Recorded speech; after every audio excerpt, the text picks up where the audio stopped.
Assalamualaikum warahmatullahi wabarakatuh.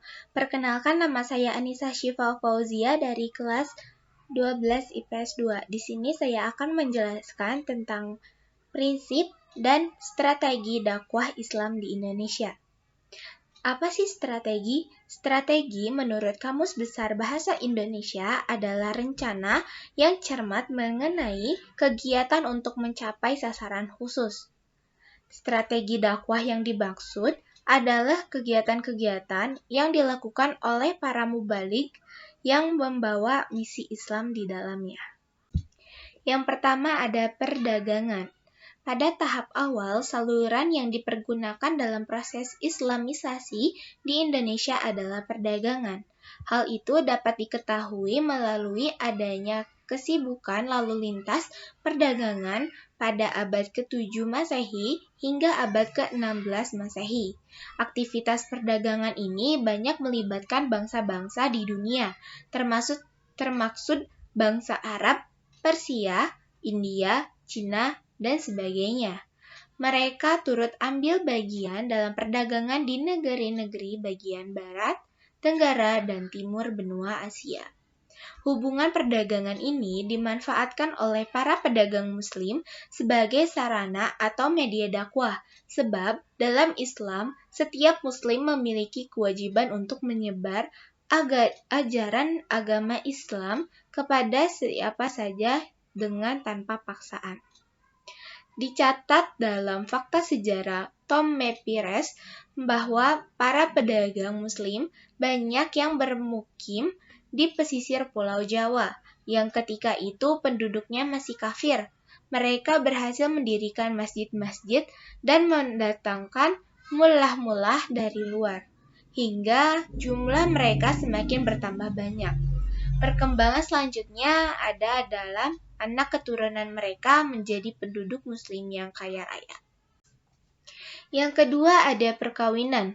Dari aspek ekonomi, para pedagang memiliki status sosial ekonomi yang lebih baik daripada kebanyakan penduduk pribumi. Hal ini menyebabkan banyak penduduk pribumi, terutama para wanita, yang tertarik untuk menjadi istri-istri para saudagar muslim. Hanya saja ada ketentuan hukum bahwa para wanita yang dinikahi harus diislamisasikan terlebih dahulu atau diislamkan terlebih dahulu. Para wanita dan keluarga mereka tidak merasa keberatan karena proses pengislamannya hanya dengan mengucapkan 2 kalimat syahadat tanpa upacara atau ritual rumit lainnya. Setelah itu mereka menjadi komunitas muslim di lingkungannya sendiri. Keislaman mereka menempatkan diri dan keluarganya berada dalam status sosial dan ekonomi cukup tinggi. Yang ketiga ada pendidikan. Proses islamisasi di Indonesia juga dilakukan melalui media pendidikan. Para ulama banyak yang mendirikan lembaga pendidikan Islam berupa pesantren. Pada lembaga inilah para ulama memberikan pengajaran ilmu keislaman melalui berbagai pendekatan sampai kemudian para santri mampu menyerap pengetahuan keagamaan dengan baik. Yang keempat ada tasawuf, yaitu jalur lain yang tidak kalah pentingnya dalam proses islamisasi di Indonesia. Salah satu sifat khas di ajaran ini adalah akomodasi terhadap budaya lokal, sehingga menyebabkan banyak masyarakat Indonesia yang tertarik menerima ajaran tersebut. Pada umumnya, para pengajar tasyaruf atau para sufi adalah guru-guru pengembara. Dengan sukarela mereka menghayati kemiskinan, juga seringkali berhubungan dengan pedagang. Mereka mengajarkan teosofi yang telah bercampur dengan ajaran yang sudah dikenal luas masyarakat Indonesia. Mereka lahir dalam magis dan memiliki kekuatan menyembuhkan. Di antara mereka juga menikahi anak-anak perempuan para bangsawan setempat.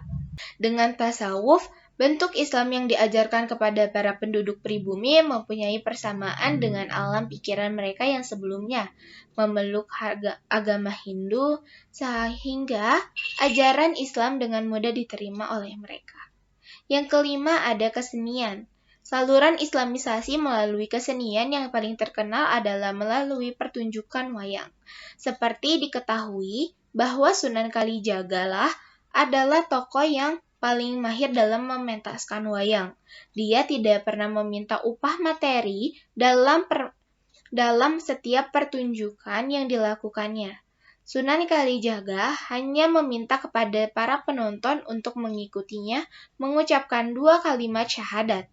Sebagian besar cerita wayang masih diambil dari cerita Ramayana dan Mahabharata, tetapi muatannya berisi ajaran Islam dan nama-nama pahlawan Muslim. Yang keenam adalah politik. Di Maluku dan Sulawesi Selatan, kebanyakan rakyat masuk Islam setelah rajanya masuk Islam terlebih dahulu. Pengaruh politik raja sangat membantu tersebarnya Islam di wilayah ini. Jalur politik juga ditempuh ketika kerajaan Islam menaklukkan kerajaan non-Islam, baik di Samudra, Jawa, maupun Indonesia bagian timur. Sekian dari saya. Wassalamualaikum warahmatullahi wabarakatuh.